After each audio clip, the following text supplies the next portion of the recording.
हम कर रहे थे डिसोल्यूशन ऑफ पार्टनरशिप फर्म। इसमें हमने क्या क्या बनाया था अभी तक? एक बनाया था रियलाइजेशन अकाउंट, एक बनाया हमने पार्टनर्स लोन अकाउंट, फिर हमने बनाया पार्टनर्स कैपिटल अकाउंट, और उसके बाद हमने बनाया कैश या बैंक अकाउंट। ओके, आज हमारी फुल फ्लैश क्वेश्चन की लास्ट क्लास होगी। 2 क्वेश्चन कराऊंगा, मोस्ट इंपॉर्टेंट क्वेश्चन कराऊंगा। उसके बाद नेक्स्ट क्लास में मैं तुम्हें कराऊंगा इस चैप्टर की जर्नल एंट्रीज। इस चैप्टर से जर्नल एंट्रीज बहुत ज़्यादा आती हैं। ओके, तो नेक्स्ट वीडियो में हम जर्नल एंट्री करेंगे।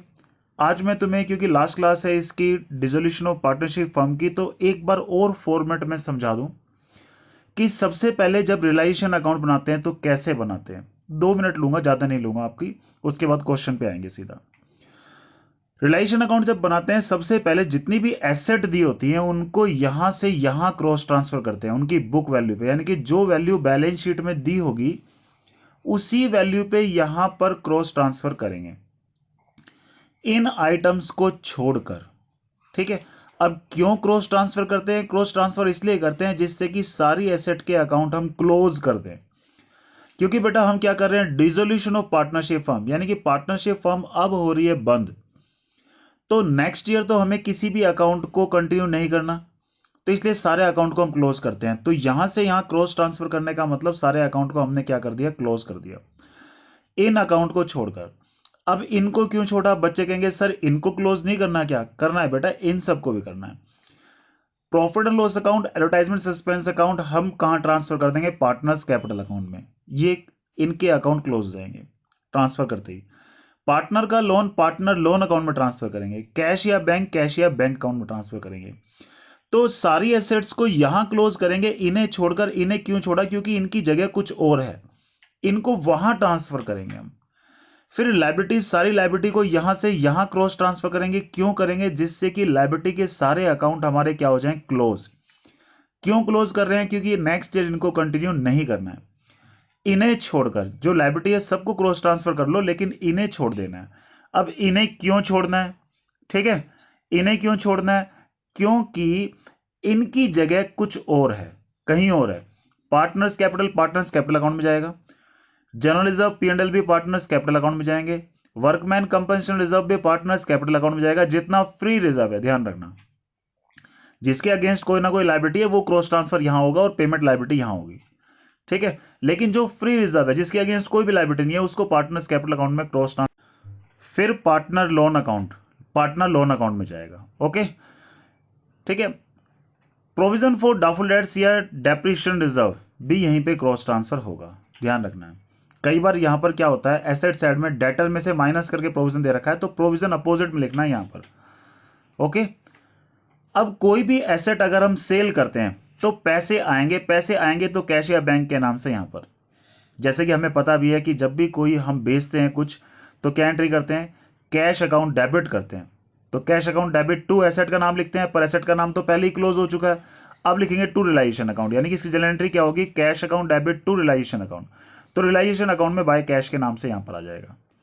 यानी कि कोई भी एसेट अगर हम सेल करेंगे तो कहीं से भी अगर पैसे मिले तो कैश या बैंक के नाम से यहां पर। कहीं भी हमने पेमेंट की, किसी भी नाम से पेमेंट की, तो कैश या बैंक के नाम से यहां पर। अगर किसी भी पार्टनर ने कोई भी एसेट ली हो तो यहां पर आएगा। लायबिलिटी ली होगी पार्टनर ने तो यहां पर। देखो, एसेट यहां पर क्लोज की थी, उसकी एडजस्टमेंट यहां क्रॉस होगी। लायबिलिटी यहां क्लोज की थी तो इसकी एडजस्टमेंट यहां पर क्रॉस होगी। तो ज्यादा परेशान नहीं होना, बहुत इजीली हमें पता रहेगा कौन सा आइटम कहां था। सबसे पहले क्रॉस ट्रांसफर, उसके बाद सबसे पहले क्रॉस ट्रांसफर, उसके बाद फिर से क्रॉस ट्रांसफर, है ना। पहले क्रॉस ट्रांसफर क्या कहते हैं? एसेट यहां से यहां, लायबिलिटी यहां से यहां। उसके बाद क्रॉस ट्रांसफर, एसेट्स की एडजस्टमेंट यहां पर, लायबिलिटी की एडजस्टमेंट यहां पर। 2 बार क्रॉस ट्रांसफर करना, एक बार और फिर अगली बार एडजस्टमेंट्स के लिए। ठीक है, और यहां से क्या आ जाएगा? प्रॉफिट या लॉस। पार्टनर्स कैपिटल हम पहले से ही बनाते आ रहे हैं। कैश या बैंक अकाउंट बहुत ही आसान बनाना है। मिलेगा तो डेबिट में ये इधर, और पे करेंगे तो इधर बैंक या कैश अकाउंट में। तो शुरू करते हैं अब हम question. 2 question most important question, जिसमें सारी एडजस्टमेंट 90% एडजस्टमेंट, 99% एडजस्टमेंट है बल्कि। तो शुरू करते हैं इन क्वेश्चंस को। अब हम कर रहे हैं question number 37। Anju Manju Sanju 3 partner है जिनकी रेशो है 2:1 की। 31 मार्च 2019 को देयर बैलेंस शीट दे रखी है उनकी, कुछ लाइबिलिटी और कुछ एसेट दे रखी हैं। देखो डेटर कैश जाएगा कैश अकाउंट में, debtor cross transfer, stock cross transfer, investment cross transfer, plant cross transfer और प्रॉफिट एंड लॉस जाएगा पार्टनर्स कैपिटल अकाउंट में क्रॉस ट्रांसफर। क्रेडिटर जाएगा रियलाइजेशन में, बैंक लोन जाएगा रियलाइजेशन में, एम्प्लॉइज फंड रियलाइजेशन में, इन्वेस्टमेंट फ्लक्चुएशन रिजर्व भी realisation में, कमीशन रिसीव्ड इन एडवांस भी रियलाइजेशन में, और पार्टनर्स कैपिटल जाएंगे पार्टनर्स कैपिटल अकाउंट में। Okay, on this date the firm was dissolve, firm dissolve होगी। Anju was appointed to realise the asset, Anju को हमने अपॉइंट किया कि भैया एक काम करो, सारी एसेट तुम बिकवाओ, लाइबिलिटी को पे तुम करवाओ। Anju was to receive 5% commission on the sales of asset, Anju को हम 5% कमीशन दे रहे हैं कि जितनी भी एसेट आप सेल करवाओगे उस सेल पे आपको 5% का कमीशन मिलेगा। And was to bear all expense of realisation, ये सबसे इंपॉर्टेंट लाइन है, and was to bear all expense of realisation, यानी कि रियलाइजेशन के सारे एक्सपेंस अंजू बियर करेगी। अब फर्म को रियलाइजेशन के एक्सपेंस से कोई मतलब नहीं, हमने अंजू को कमीशन दे दिया कि सारी एसेट तुम बिकवाओ, 5% कमीशन तुम्हें दे देंगे। अब जो भी खर्चा रियलाइजेशन का होगा वो तुम्हारा, अब फर्म को उससे कोई मतलब नहीं। ओके, अंजू ने कुछ एसेट रियलाइज कराई है, debtor, stock, investment, plan 90% value पे। रिलाइजेशन एक्सपेंस दे रखा है 7500। देखो रिलाइजेशन के एक्सपेंस 7500 है, पर फर्म को रिलाइजेशन एक्सपेंस से कोई मतलब नहीं, क्योंकि ऊपर बात हो चुकी है। ऊपर क्या बात हो चुकी है हमारी, कि अंजू को हमने अपॉइंट किया है कि 5% कमीशन हम अंजू को देंगे, ठीक है, जिसके बाद में रिलेशन के सारे एक्सपेंस वो खुद ही बेयर करेगी, ठीक है। तो अब रिलेशन का एक्सपेंस जो भी हुआ वो अंजू बेयर करेगी, ना कि फर्म। तो फर्म को इस खर्चे से कोई मतलब नहीं, क्योंकि फर्म ने तो अंजू को कमीशन दे दिया सारी एसेट सेल कराने के लिए। अब जो भी करेगी अंजू करेगी, अपने तरीके से करेगी, अब जो भी खर्चा होगा वो अंजू देगी, फर्म को कोई मतलब नहीं। कमीशन एडवांस मिला था हमें, देखो अब बिजनेस तो हो गया बंद, कमीशन एडवांस मिला था, एडवांस का मतलब कोई काम पूरा करना था बाद में जिसके लिए कमीशन मिला, लेकिन फर्म हो रही है बंद, तो सारा कमीशन जो मिला था वो वापस करना पड़ेगा। कुछ हो सकता है कुछ छोटा मोटा काम हो गया हो कंप्लीट, तो 3000 रुपये काट के सारा पैसा वापस कर दिया। फर्म हैड टू पे 8500 for outstanding salary, outstanding salary के लिए 8500 पे किया है तो रिलेशन में डेबिट में। कंपनसेशन एम्प्लॉय को पे किया, वो भी डेबिट में। The liability was not provided in the balance sheet में लाइबिलिटी प्रोवाइड नहीं की थी, कोई बात नहीं, हमें कोई मतलब नहीं इस बात से। अगर हमने पे किया है तो टू कैश आना ही है रिलाइजेशन में, और अगर पैसे मिले हैं तो क्रेडिट साइड में आता है। 20,000 had to be paid for employees provident fund. शुरू करते हैं क्वेश्चन नंबर 37, अंजू मंजू संजू वाला। सबसे पहले क्रॉस ट्रांसफर करते हैं सारी एसेट्स को। कैश जाएगा कैश अकाउंट में, डेटर यहीं जाएगा,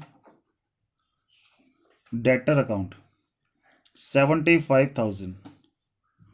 उसके बाद है स्टॉक अकाउंट, उसके बाद है इन्वेस्टमेंट को क्रॉस ट्रांसफर कर रहे हैं। क्यों कर रहे हैं बेटा सबको क्रॉस ट्रांसफर, क्योंकि सबके अकाउंट हमें क्या करने हैं, क्लोज। फिर प्लांट अकाउंट कितना है हमारा, 50,000 का। प्रॉफिट एंड लॉस अकाउंट जा रहा है, वो हमारा कहाँ जाएगा, पार्टनर्स कैपिटल अकाउंट में, तो to profit and loss account. Profit and loss account हमारा आ गया 1200 क्रॉस ट्रांसफर। कैश का बैलेंस बीडी के नाम से यहीं पे कैश अकाउंट में ट्रांसफर कर देंगे हम, 60,000 था। अब आते हैं लाइबिलिटी पे। लाइबिलिटी में पहला आइटम है हमारा क्रेडिटर्स अकाउंट, कितना है हमारा, 50,000। उसके बाद है हमारा बैंक लोन अकाउंट, कितना आ गया, 35,000। उसके बाद है एम्प्लॉइज प्रोविडेंट फंड अकाउंट, ये कितना है हमारा, 15,000। उसके बाद है हमारा इन्वेस्टमेंट फ्लक्चुएशन रिजर्व अकाउंट, ये कितना है हमारा, 10,000।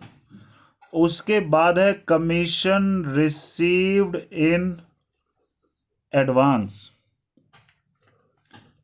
कितना है हमारा, 8,000 आ गया।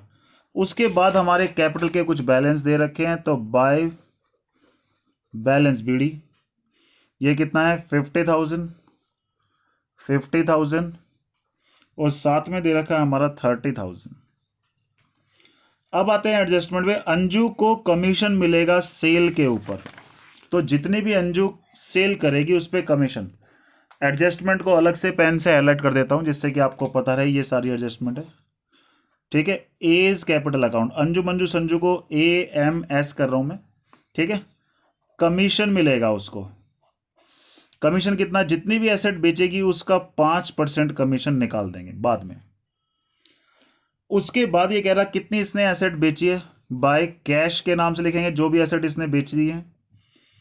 पहले तो बेचा इसने डेटर को, यानी कि डेटर से पैसा रियलाइज किया 60,000। उसके बाद है हमारा स्टॉक। स्टॉक हमारा कितना है 35,500। फिर है हमारा इन्वेस्टमेंट। इन्वेस्टमेंट है हमारी कितनी 16,000 रुपए की। फिर है हमारा प्लांट। प्लांट का बेटर 90%, 50,000 का 90% 45,000 रुपये हो गए। ओके, उसके बाद कह रहा है रिलेशन एक्सपेंस 7,500 है। कोई मतलब नहीं फर्म को इस मतलब इससे, क्योंकि फर्म ने ऊपर ही बता दिया था कि रिलेशन एक्सपेंस अंजू बियर करेगी। अब हमने तो उसको कमीशन दे दिया, अब सारे खर्चे उसके। कमीशन को हमने रिटर्न कर दिया 3,000 रुपये काट के, रिटर्न कर दिया, पैसे जाएंगे कैश के नाम से। कमीशन रिसीव्ड इन एडवांस जो था 3,000 रुपये काट के वापस कर दिया। देखो 5,000 रुपये था, 3,000 कितना था 8,000 था, 3,000 रुपये काटे तो 5,000 रुपये वापस देने पड़ेंगे। ओके, इसके बाद हमारा क्या दे रखा है आगे देखते हैं। फर्म हैड टू पे 8,500 for outstanding salary. Outstanding salary के लिए पे करना, जब भी पे करेंगे इधर ही करेंगे। कितना पे कर रहे हैं 8,500। कंपनसेशन टू एम्प्लॉय है, कंपनसेशन टू एम्प्लॉय कितना कंपनसेशन किया हमने 17,000 रुपए का किया। उसके बाद ये कह रहा है कि 20,000 पे किया एम्प्लॉयज प्रोविडेंट फंड के लिए, ये 20,000 पे किया। सारा क्वेश्चन हो गया। अब हम देख लेते हैं कौन सी लायबिलिटी ऐसी है जिसके बारे में कोई इंफॉर्मेशन नहीं। देखो क्रेडिटर और बैंक लोन के बारे में कोई इंफॉर्मेशन नहीं, ये हम पे कर चुके हैं, ये हमने वापस कर दिया। इन्वेस्टमेंट फ्लक्चुएशन रिजर्व कोई लायबिलिटी नहीं है, तो इसको पे नहीं करना। ठीक है, तो क्रेडिटर के बारे में कोई इंफॉर्मेशन नहीं, इसको हम अपनी तरफ से पे करेंगे कितना 50,000। बेटा बताया था मैंने, जब भी किसी लायबिलिटी के बारे में कोई एडजस्टमेंट ना हो तो उसको अपनी तरफ से पे करना पड़ता है। बैंक लोन के बारे में कोई एडजस्टमेंट नहीं है, पे करेंगे। ओके, बस अब कुछ भी नहीं बचा। ये टोटल हो गया 135,500 और ये टोटल हो गया हमारा 156,500। टोटल एसेट जितनी बेची थी ये वाली 156,500, इस पे कमीशन मिलेगा अंजू को 5%, तो ये आया 7,825। टोटल किया, बैलेंसिंग फिगर यहां पर लॉस आई 5,3,825 by loss. Transfer to, loss को ट्रांसफर कर दें कहां का, अंजू मंजू संजू, इनकी रेशो में। तो रेशो में बटा 21530, फिर से 21530 और ये आया 10765। अब इस अकाउंट में पार्टनर के नाम से कुछ भी आएगा तो पार्टनर्स कैपिटल अकाउंट में क्रॉस जाएगा। जो यहां डेबिट में है वहां क्रेडिट में जाएगा, ये क्रेडिट में है तो वहां कहां जाएगा डेबिट में। ठीक है, तो क्रॉस ट्रांसफर कर देते हैं पार्टनर्स कैपिटल अकाउंट में बाय रियलाइजेशन अकाउंट। कमीशन मिला था इसको, वहां डेबिट में लिखा। ठीक है, तो यहां कहां लिखेंगे, इसको क्रेडिट में लिखेंगे। ओके, तो ये आ गया हमारा 7,825। अब रिलेशन का लॉस था उसको ट्रांसफर कर देते हैं 21530 21530 10765। यहां से अब बैंक के नाम से जो भी था सब क्रॉस ट्रांसफर कर देंगे। देखो यहां पर कैश के नाम से क्रेडिट में था तो वहां कहां जाएगा डेबिट में कैश अकाउंट में। यहां पर ये डेबिट में था तो वहां कहां जाएगा क्रेडिट में जाएगा। तो ट्रांसफर करते हैं जरा रियलाइजेशन अकाउंट। ये क्या थी, एसेट रियलाइज्ड हुई थी। कितने की एसेट रियलाइज हुई थी 156,500 की। पेमेंट बेटा कितने की हुई थी सारी टोटल रिलायशन में जो डेबिट में था कैश के नाम से, वहां पे कहाँ आएगा, क्रेडिट साइड में। 135,500 आ गया। यहां पर अब जो बैलेंसिंग फिगर आई थी उसको भी देख लेते हैं। बैलेंसिंग फिगर टोटल कर लेते हैं पहले। 57,825 कितना आ गया, ये 50,000 और ये 30,000। यहाँ पर 50 और ये यहाँ से बैलेंसिंग फिगर आई 3,50,95 और ये आया 27,270 और ये 18,635। बैलेंसिंग फिगर किस नाम लिखते हैं, कैश के नाम से। यहाँ पर डेबिट है तो यहाँ पे कहाँ जाएगी, क्रेडिट। कहाँ से आ रही है फिगर, पार्टनर्स कैपिटल अकाउंट से। तो अंजू मंजू संजू 3,50,95 27,270 18,635, इसको टोटल किया तो आया 81,000। ठीक है, 81,000 आ गया। ये टोटल किया तो टोटल हमारा मैच होना चाहिए ये हमेशा, तो टोटल आया 216,500। ये हमारा क्वेश्चन कंप्लीट हो गया। ओके, अब मैं आपको एक और क्वेश्चन करा रहा हूं, बहुत अच्छा क्वेश्चन जिसमें बहुत सारी एडजस्टमेंट्स हैं। अब हम कर रहे हैं question number 40। ABC 3 partner, ratio है 2:1। कुछ एसेट्स लायबिलिटी दी है। कैश कैश अकाउंट में जाएगा, डेटर कहाँ जाएगा, रिलायशन अकाउंट में क्रॉस ट्रांसफर, ये उधर क्रॉस ट्रांसफर। इन्वेस्टमेंट डेबिट में, फर्नीचर डेबिट में, मशीनरी डेबिट में, लैंड डेबिट में, गुडविल डेबिट में। बेटा गुडविल से कंफ्यूज नहीं हो रहा, डिसोल्यूशन में गुडविल की ट्रीटमेंट अलग है, बाकी एडमिशन रिटायरमेंट डेथ में अलग है। गुडविल यहाँ पर रिलायशन अकाउंट में क्रॉस ट्रांसफर होगी, बाकी सब एसेट की तरह। ये रिलायशन में क्रेडिट साइड में, ये क्रेडिट साइड में, ये क्रेडिट साइड में, ये भी क्रेडिट साइड में, क्योंकि मिसेज लोन है। पार्टनर का लोन क्रॉस ट्रांसफर नहीं करते, मिसेज का करते हैं। सीज लोन को सीज लोन अकाउंट में ट्रांसफर करेंगे या डायरेक्टली पे कर दो, एडजस्टमेंट ना हो तो। Investment fluctuation reserve credit side में ट्रांसफर, कैपिटल अकाउंट कहाँ जाएंगे, हमारे क्रेडिट साइड में चले जाएंगे, पार्टनर्स कैपिटल अकाउंट में। ए ने स्टॉक लिया 36,000 में, तो क्रेडिट साइड में रिलाइजेशन। वाइफ का लोन भी लिया तो डेबिट साइड में रिलाइजेशन। बी ने एसेट ली, फिर रिलाइजेशन में क्रेडिट साइड में। ओके, और यहां पर हमारा सी ने इन्वेस्टमेंट ली, एसेट ली तो क्रेडिट साइड में, लायबिलिटी ली तो डेबिट साइड में। रिमेनिंग डेटर फर्नीचर और मशीनरी बेच दी, जो पैसे रिलाइज होंगे बाय कैश के नाम से लिखेंगे। अनरिकॉर्डेड एसेट भी बाय कैश के नाम से, रिलायशन एक्सपेंस डेबिट साइड में पेमेंट करेंगे। तो ये सारी हमारी चीजें हैं। ठीक है, इसको भी हम करते हैं क्वेश्चन को। ओके, कैश जाएगा कैश अकाउंट में, फिर हमारा क्या है, डेटर।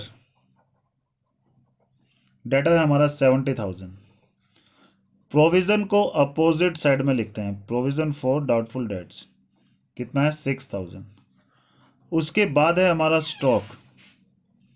स्टॉक कितना है हमारा, 50,000 का।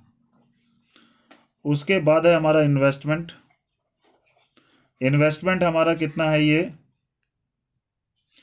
इन्वेस्टमेंट हमारी है 60,000 की। इन्वेस्टमेंट के बाद है फर्नीचर। फर्नीचर हमारा कितने का है, 42,000 का। उसके बाद हमारा है मशीनरी अकाउंट। मशीनरी है 1,36,000 की। उसके बाद है लैंड। लैंड है हमारी 1 लाख की। उसके बाद है गुडविल। गुडविल हमारी है 30,000 की। ओके, अब आते हैं लायबिलिटी में। लायबिलिटी में सबसे पहले दे रखा है क्रेडिटर, बाय क्रेडिटर्स। क्रेडिटर्स हमारे हैं 40,000 रुपए के। By bills payable. Bills payables हमारे कितने के हैं, 46,000 के। बाय एम्प्लॉयज प्रोविडेंट फंड, ये हमारा दे रखा है 32,000 का। By Mrs A's loan, Mrs A का लोन हमारा कितना है, 38,000 का। ओके, इन्वेस्टमेंट फ्लैक्चुएशन रिजर्व, ये दे रखा है हमारा 16,000 का। देखो सी का लोन, या तो सी लोन अकाउंट बना लो, पर कोई एडजस्टमेंट तो है नहीं, डायरेक्ट पे कर सकते हो। एडजस्टमेंट ना हो, डायरेक्ट पे कर सकते हो आप। रिलाइजेशन ये कितना आ गया, 30,000 का लोन हमने डायरेक्टली कैश अकाउंट में पे कर दिया। एडजस्टमेंट हो कुछ भी लोन के बारे में तो लोन का अकाउंट बना लेना चाहिए, ना हो तो डायरेक्टली पे कर दो आप। आगे बढ़ते हैं, आते हैं एडजस्टमेंट पे, लेकिन उससे पहले कैपिटल अकाउंट के बैलेंस कैपिटल अकाउंट में ट्रांसफर कर लेते हैं। By balance BD, balance BD है हमारा 1,20,000, 1,00,000 और 1,00,000। उसके बाद अब आते हैं एडजस्टमेंट पे। ए ने स्टॉक टेक ओवर कर लिया। क्या टेक ओवर किया, स्टॉक। कोई भी पार्टनर कोई भी एसेट लेता है तो बेटा क्रेडिट साइड में लिखते हैं, ठीक है। एडजस्टमेंट है इसलिए डिफरेंट पेन से लिख देता हूं, जिससे कि आपके दिमाग में क्लियर रहे कि ये सारी की सारी क्या है हमारे लिए, एडजस्टमेंट्स हैं। तो एज कैपिटल अकाउंट, ये इसने क्या लिया, स्टॉक।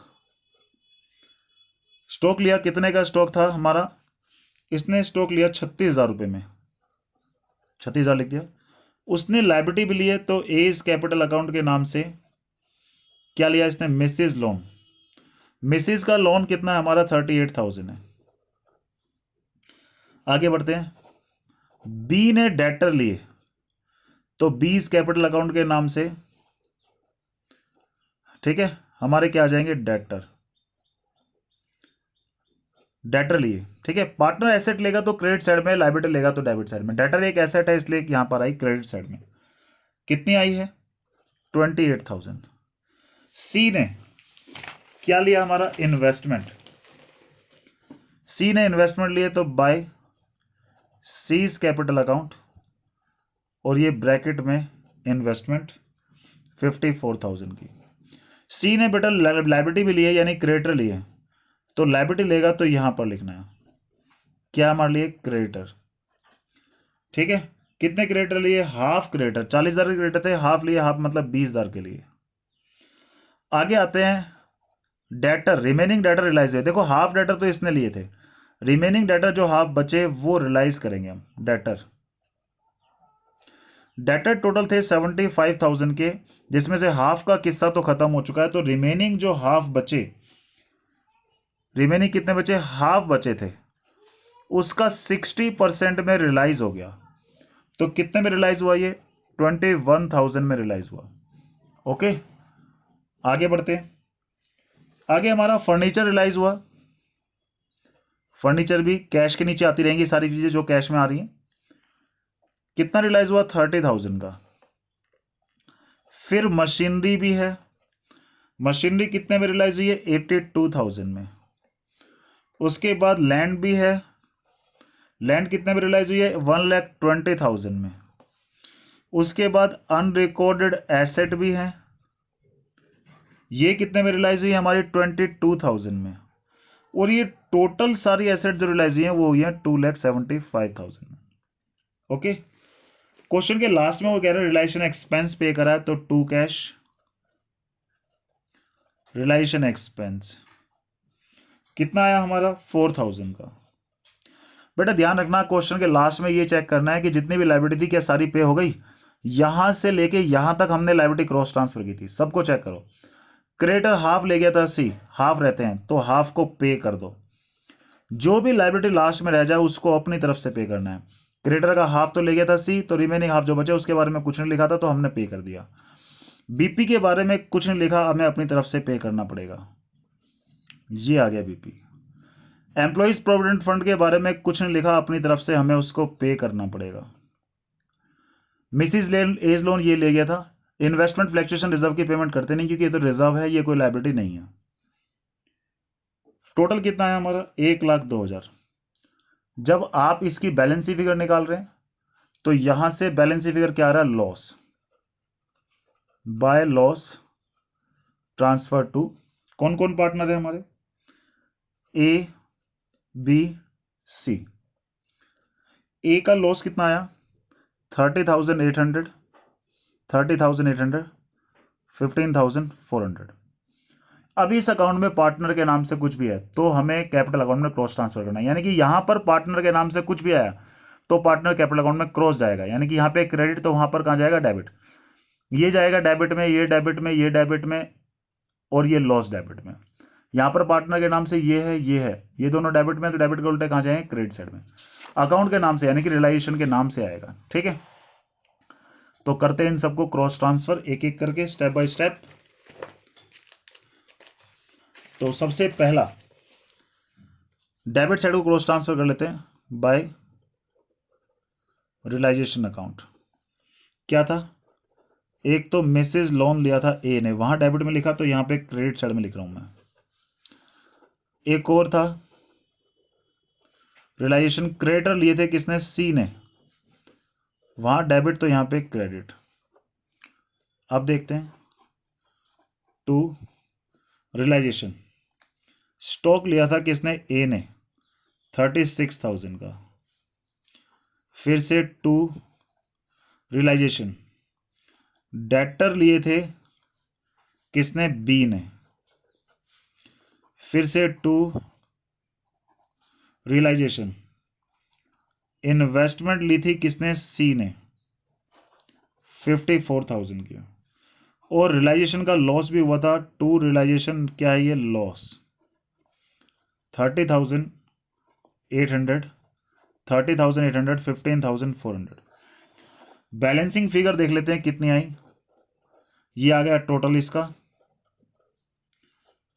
ठीक है, टोटल करने के बाद अब इसकी जो बैलेंसिंग फिगर है वो निकाल लेते हैं। वो किस नाम से आती है हमें पता ही है, टू कैश या बैंक के नाम से। कैश अकाउंट बनाया तो इसलिए हमने कैश के नाम से लिखी है ये। ओके, ये आ गया टोटल। अब रियलाइजेशन अकाउंट में और इसमें जो भी कैश के नाम से आया था सबको क्रॉस ट्रांसफर हम कर लेते हैं। बैलेंस बीडी कैश का जो था वो था हमारा 40,000। और अब जितनी भी एसेट रियलाइज हुई थी रियलाइजेशन अकाउंट से, कितने का आया बैलेंस, एसेट रियलाइज्ड, ये था हमारा 275 की एसेट रियलाइज हुई है। रियलाइजेशन अकाउंट में कैश के नाम से जो डेबिट में था वो यहां पर क्रेडिट साइड में आएगा। पेमेंट, पेमेंट हुई थी टोटल हमारी 1,02,000 रुपए की। बस ये डेबिट में आया तो यहाँ पे एक क्रेडिट में। Partners capital, partner capital account किस किस का है, ए बी सी, 91,200। ठीक है, और यहां से भी हमारा 41,200, 50,600, तो ये आया 1,83,000।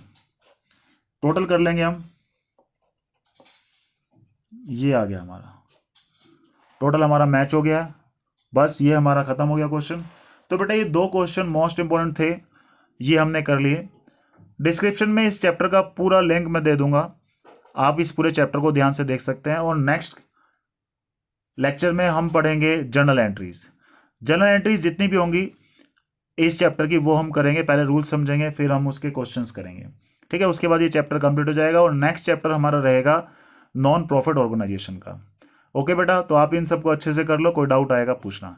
Okay, have a good day.